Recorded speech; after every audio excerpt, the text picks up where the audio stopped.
can't do this anymore. No wonder nothing gets done in this country. Over our bodies. Shame on you.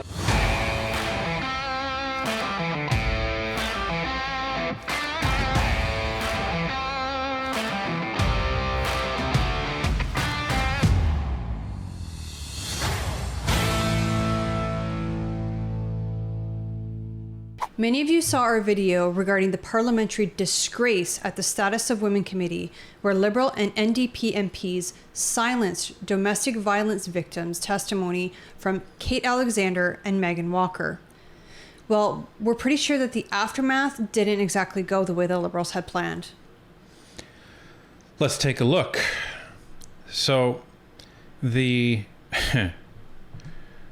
pretty sure this didn't go the way they planned because the mainstream media actually covered this. So you know if the mainstream media is covering it, it's bad. So here's an article from the CBC. The CBC, everybody. Liberal MP says she regrets quote-unquote distress caused to witnesses who left meeting in tears. Globe and Mail article. Mother blasts MPs on House committee for quote-unquote disgusting treatment of her daughter. CTV.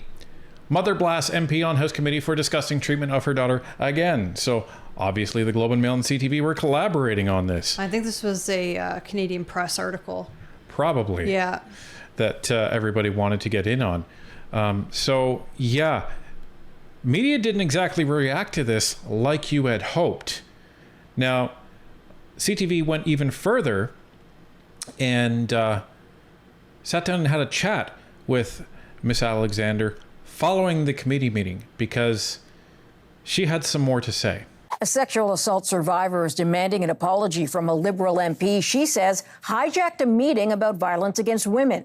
As CTV's Annie Berger-Oliver reports, the woman was so upset she stormed out of the parliamentary session in tears. When Kate Alexander came to Ottawa, she expected to be sharing personal stories about the impact of violent crimes against women. Anna, what's your point of order? Instead, she turned her back on a parliamentary committee, then walked out. We are leaving. We will not ever. Your mic is not on and no one... Feeling silenced and hurt. I won't allow myself or other survivors to be abused, and that's why I chose to walk out, because we need to take a stand against this. Alexander got a call from the House of Commons last Friday. Welcome to meeting number 118 of the House asking her to speak at a rare summer meeting Wednesday. I'm supposed to be dead. But the focus quickly shifted away from the witnesses when the Liberals pushed to debate abortion rights. We have refrained from putting motions like this because of collegiality, but at this moment, we're not, and I hope we can do a vote immediately on this motion, and therefore we can get back to our witnesses. The Liberals and NDP accused the Conservatives of putting together the agenda in haste. I have spent my whole life fighting for these issues, and I wasn't even given a chance to put witnesses on. This is something we've never done.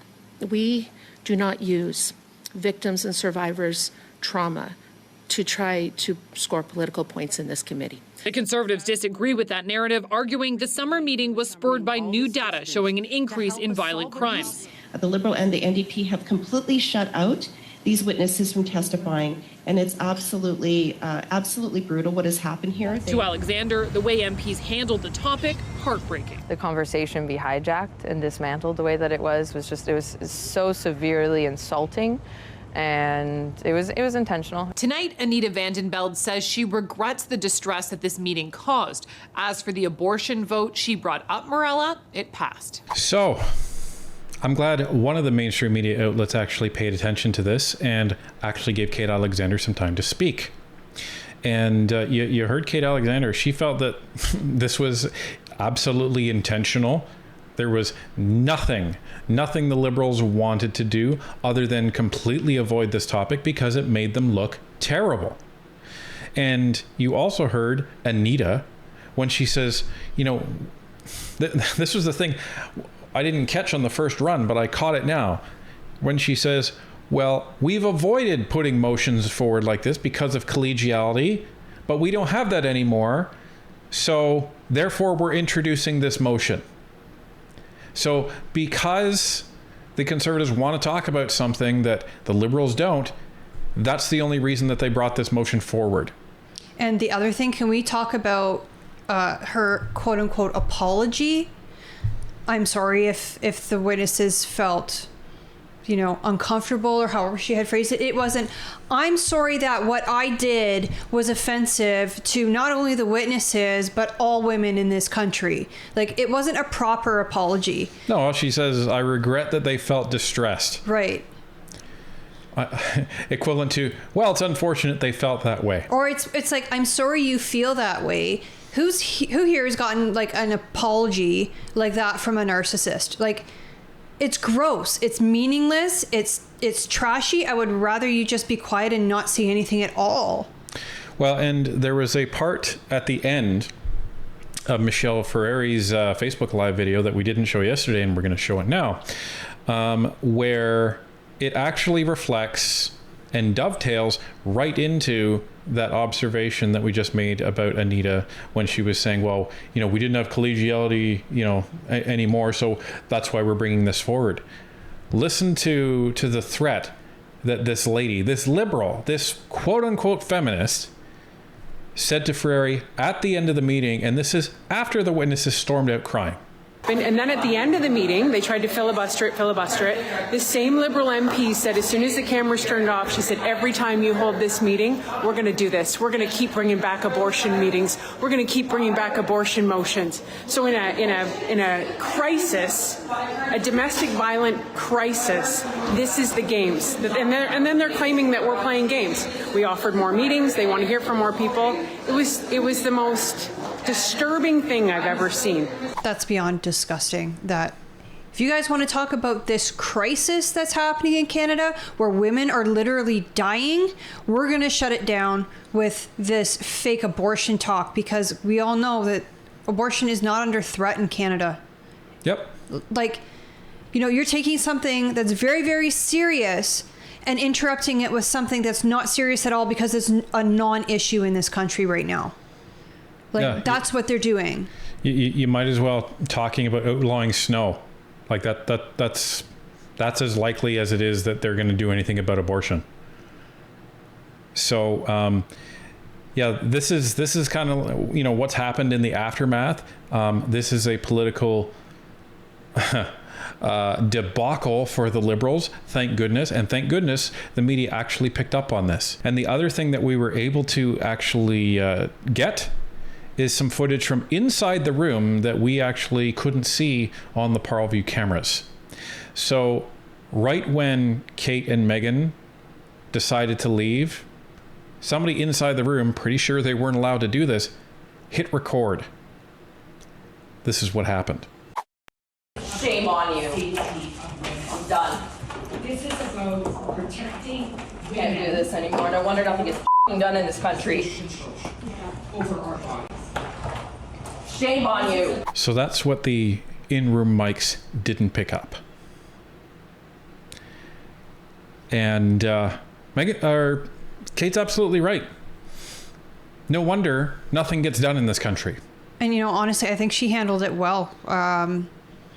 You know, just, I cannot believe the Liberals treated her that way. And she had absolutely every right to get upset and leave, that she was being disrespected when she was trying to come into committee to speak to this problem on behalf of the women of this country and also to save the women of this country. But the Liberals don't care. They call themselves feminists, but only when it suits them. Well, that's the thing. What we've learned about the left, especially the far left, is they only support you if you agree with them, which means they're supporting themselves. And if you make them look bad, well, forget it. Yeah, you are now the enemy, and you are grouped with what they call the far right. And the far right is anything to the right of the left. Now, some reporters also caught Megan Walker after committee, and she had a few words as well. She was especially critical of Vandenbeld. She has betrayed women and girls across this country who are hopeful that one day there will be change. One day they will not have to walk through their communities in fear. One day they will be considered to be human beings instead of objects. So there's a lot more that Megan Walker could have said in that committee as well, but now we'll never know. And, you know, I don't blame them for not wanting to come back. I mean, these two women have so much knowledge and information that they could bring to help Canadian women, and the Liberals just took that and threw it in the trash. Of course, they don't want to come back. So now what have we lost? And again, I don't blame the victims at all. I would not want to come back to committee either if I was treated in that manner. It's 100% on the Liberals. So if you end up voting Liberal, that's what you get. Well, I wrote an email to Ms. Vandenbeld. I don't know if her staff are actually going to give it to her. I hope they do. Because as I said, it's unpleasant, but it's not rude. And I certainly didn't curse, threaten, or name call. So here it is.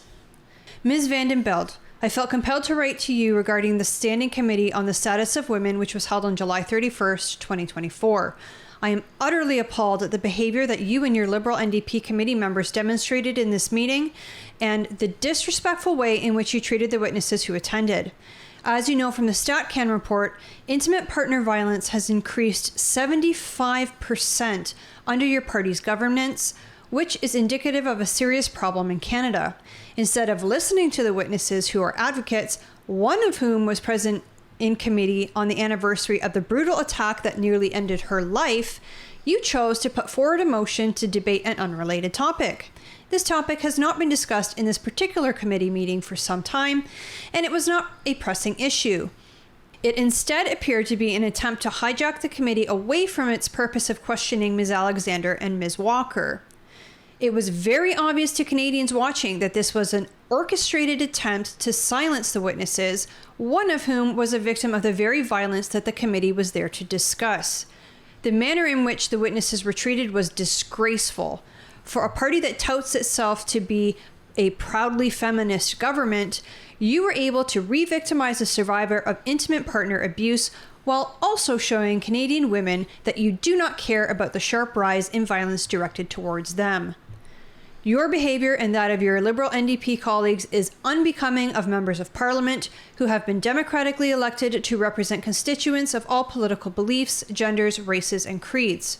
I am calling on you to issue a proper public apology to the witnesses in yesterday's committee, as well as the Canadian women you have failed through your disgraceful attempt at sweeping these shocking statistics under the rug. I call upon you to resign from your role as MP for Ottawa West Nepean so that Canadians can elect an MP who will work to protect them. Canadian women deserve better.